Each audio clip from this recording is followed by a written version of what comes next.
இன்றைக்கான வீடியோவில் என்ன நடக்குன்னு சொல்லிட்டு பார்க்கலாம். வீடியோக்குள்ளே போகிறதுக்கு முன்னாடி நம்ம சேனலில் சப்ஸ்கிரைப் பண்ணிவிட்டு லைக் பண்ணிவிட்டு உங்களோட ஆதரவை எனக்கு தொடர்ந்து தாங்க. வீடியோ வந்துட்டு நல்லாவே இன்ட்ரெஸ்டிங்காக இருக்குது. சரி வாங்க வீடியோக்குள்ளே போகலாம். ஃபஸ்ட்டு சீனில் வந்துட்டு தர்மலிங்கம் உட்காந்துட்டு இருக்காங்க. அந்த இடத்துக்கு வந்துட்டு நம்ம ஜானகியும் மைதிலி வந்துட்டு ஆறுதல் சொல்லிட்டு இருக்காங்க. மாமா நீங்கள் அதை பற்றியெல்லாம் கவலைப்படாதீங்க அப்படின்னு சொல்ல, இந்த ஊருக்காங்க ஏன் தான் இப்படி பண்ணுறாங்களோ, ஆனால் உண்மையாகவே சொல்கிறேன், ஒரு ஏழை குடும்பத்திலேருந்து நம்மளை மாதிரி கஷ்டப்படுறவங்களேருந்து யாரும் முன்னேறி வந்துடக்கூடாது. அப்போ வந்துட்டாங்கன்னா இப்படி தான் எல்லோரும் கெட்ட விதமாக பேசுவாங்க அப்படின்னு சொல்ல, மாமா நீங்கள் இதுக்கெல்லாம் கவலைப்படாதீங்க, தீபா மட்டும் பாடி ஜெயிச்சிட்டான்னு வைங்க, இதே வாயி அவளை பாராட்டத்தான் போது பாருங்க, அதுதான் இந்த உலகம். நம்ம இதை நினச்சலாம் கவலைப்படக்கூடாது. ஆனால் நீங்கள் ஒன்று கவனிச்சிங்களா அத்தை, இந்த கூட்டத்தில் இருந்தவங்க யாரையுமே நான் இதுக்கு முன்னாடி நம்ம ஊரில் பார்த்ததே கிடையாது. இது எனக்கு என்னமோ அந்த ரூபஸ்ரீ ராஜேஸ்வரியோட கைக்கூலிகளாக தான் இருப்பாங்கன்னு சொல்லிட்டு தோணுது. ஏன்னா அவங்கள தவிர இந்த மாதிரி ஒரு கேவலமான வேலையை யாருமே பண்ணியிருக்க முடியாது. கண்டிப்பாக அவங்க தான் ஏதோ பண்ணியிருக்காங்க. நீங்கள் இதை நினச்சலாம் கவலைப்படாதீங்க மாமா, அதான் மாப்பிள்ளையே சொல்லிட்டார்ல அப்படின்னு சொல்லிட்டு ஜானகி வேற சொல்ல, அவர் வந்துட்டு அமைதியாகவே இருக்காங்க. நீங்கள் சொல்கிறது சரிதான் அப்படின்னு சொல்லிட்டு, சரி இந்த ஜூஸை குடிங்க அப்படின்னு சொல்லிட்டு ஜானகி வந்துட்டு ஜூஸை குடிக்கிறாங்க. குடிச்சிட்டு இருக்க, மாமா இங்கே பாருங்கள், தீபா கண்டிப்பாக நாளைக்கு பாட போகிறா, பேரும் புகழை எடுக்க போகிறா, அதுக்கடுத்து எல்லாருமே நம்ம தீபாவை தலையில் வச்சு கொண்டாட போகிறாங்க. பேசின அதே வாய் வந்துட்டு ஐயோ உங்கள் பொண்ணு சூப்பரு அப்படின்னு சொல்ல தான் போது பாருங்க அப்படின்னு சொல்லிட்டு இவருக்கு ஆறுதல் சொல்லிட்டு இருக்காங்க. அடுத்த சீனில் வந்துட்டு காப்பி கொண்டு வந்து கொடுக்குறாங்க. எங்கே இருந்தாங்க இந்த காப்பியை குடிச்சிட்டு அப்படியே படுங்க, அப்போ தான் கொஞ்சம் வந்துட்டு ரிலாக்ஸாக இருக்கும் அப்படின்னு சொல்ல, அவரும் எந்திக்கிறாரு. திடீர்னு பார்த்தா ஹார்ட் அட்டாக் வர்ற மாதிரி இருக்குது. அப்புறமேட்டு மைதிலி வந்துடுறாங்க. ஆமாம் என்னாச்சு அப்படின்னு சொல்லிட்டு ரெண்டு பேருமே பதட்டப்பட்டு ஆட்டோப்படி ஹாஸ்பிட்டல் போவோம் அப்படின்ற மாதிரி ஜானகி சொல்ல, வேமா மைதிலி ஆட்டோ பிடிச்சி நெக்ஸ்ட்டு வந்துட்டு ஹாஸ்பிட்டல் ஸ்ட்ரக்சரில் வச்சு கொண்டு போய்கிட்டு இருக்காங்க. டாக்டர் வந்துட்டு வர்றாங்க. டாக்டர் என்னாச்சுன்னு பாருங்கள் அப்படின்னு சொல்ல, ஒரு நிமிஷம் இருங்க அப்படின்னு சொல்லிட்டு அவர் உள்ளே போய் செக் பண்ணுறாங்க. அதுக்கடுத்து வெளியில் வர்றாங்க. என்னாச்சு டாக்டர் அப்படின்னு சொல்ல, நேற்றே வந்துட்டு மைல்டாக தான் வந்துச்சு, நான் அப்பயே ஆப்ரேஷன் பண்ணுங்கன்னு சொன்னேன்ல, இப்போ பாருங்கள் ரொம்ப சிவியர் ஆகிடுச்சு, காப்பாற்றுறது கொஞ்சம் கஷ்டம் தான் அப்படின்னு சொல்ல மைதிலி சொல்கிறாங்க, சார் அப்படிலாம் சொல்லாதீங்க, நீங்கள் எங்களுக்கு கடவுள் மாதிரி அப்படின்ற மாதிரி சொல்ல, நானும் அந்த கடவுளை வேண்டிக்கிறது தவிர எனக்கு வேறு வழி கிடையாது அப்படின்னு சொல்லிட்டு அவங்க கிளம்பிடுறாங்க.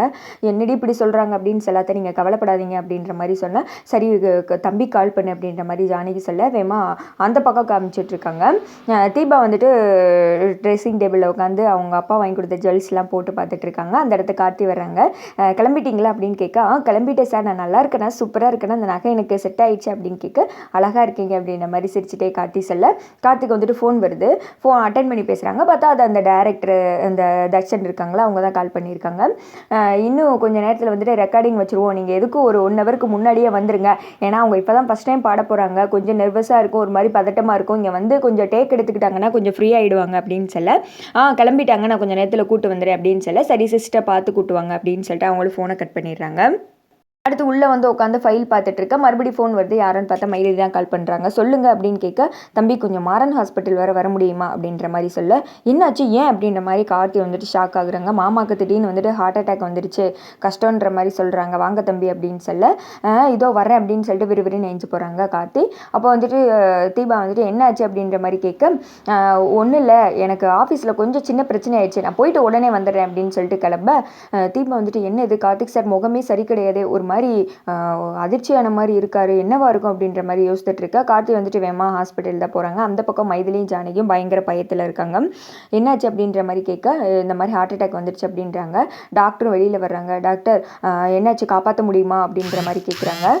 சார் நேற்றே வந்துட்டு மைல்டாக வந்துச்சு, நான் ஆப்ரேஷன் பண்ணுங்கன்னு சொல்லி சொன்னேன், ஆனால் இவங்க தான் கேட்கவே இல்லை, 6 மாதம் வந்துட்டு போஸ்ட்மெண்ட் பண்ணாங்க, பார்த்தீங்களா இப்போ எப்படி சீரியஸ் ஆயிடுச்சுன்னு அப்படின்னு சொல்ல, ஏங்க இதெல்லாம் வந்துட்டு தள்ளி போடலாமா, நேற்றே பண்ணியிருக்கலாம்ல அப்படின்ற மாதிரி கார்த்தி சொல்கிறாங்க. நான் நேற்றே சொன்னேன் தம்பி, தீபாக்கு நகை வாங்க போகிற காசை வச்சு பண்ணலாம் அப்படின்னு சொல்லிட்டு, ஆனால் உங்கள் மாமா தான் வந்துட்டு தீபாக்கு நகை தான் வாங்கி போடணும், இது அப்புறமா பார்த்துக்கலான்னு சொல்லிட்டாரு அப்படின்னு சொல்லிட்டு அழுகுறாங்க.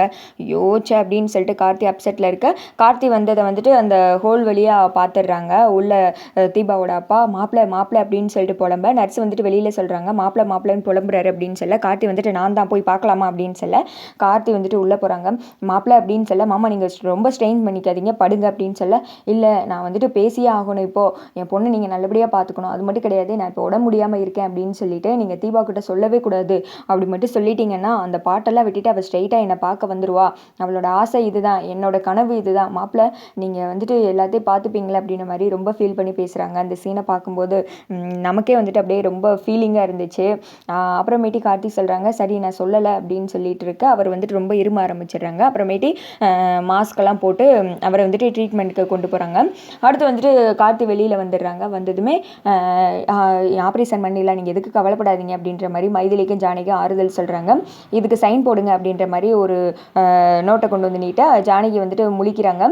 சைன் போடுங்க, அதெல்லாம் மாமா பொழைச்சிப்பாரு அப்படின்ற மாதிரி கார்த்தி சொல்ல அவங்களும் வந்துட்டு சைன் போடுறாங்க. எதுவும் ஆகாது, நல்லபடியாக பொழைச்சிருவாரு, நீங்கள் எங்கே இருங்க, நான் போய் தீபாவை ட்ராப் பண்ணிட்டு வந்துடுறேன் அப்படின்னு சொல்லிட்டு விறுவிறுன்னு கார்த்தி வீட்டுக்கு தான் போகிறாங்க.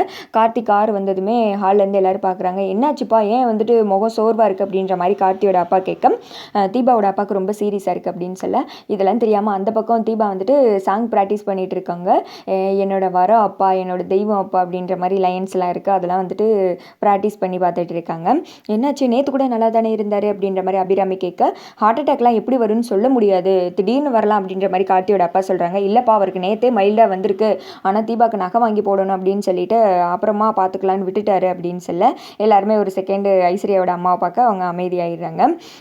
பாவம் அப்படின்ற மாதிரி எல்லாருமே ஷாக் ஆகி போய் பார்த்துக்கிட்டு இருக்காங்க. இதிலோட பார்த்தீங்கன்னா இந்த வீடியோ வந்துட்டு முடிஞ்சிடுது. இதை பற்றி நீங்கள் என்ன நினைக்கிறீங்க அப்படின்னு சொல்லிட்டு கமெண்ட் பண்ணுங்கள்.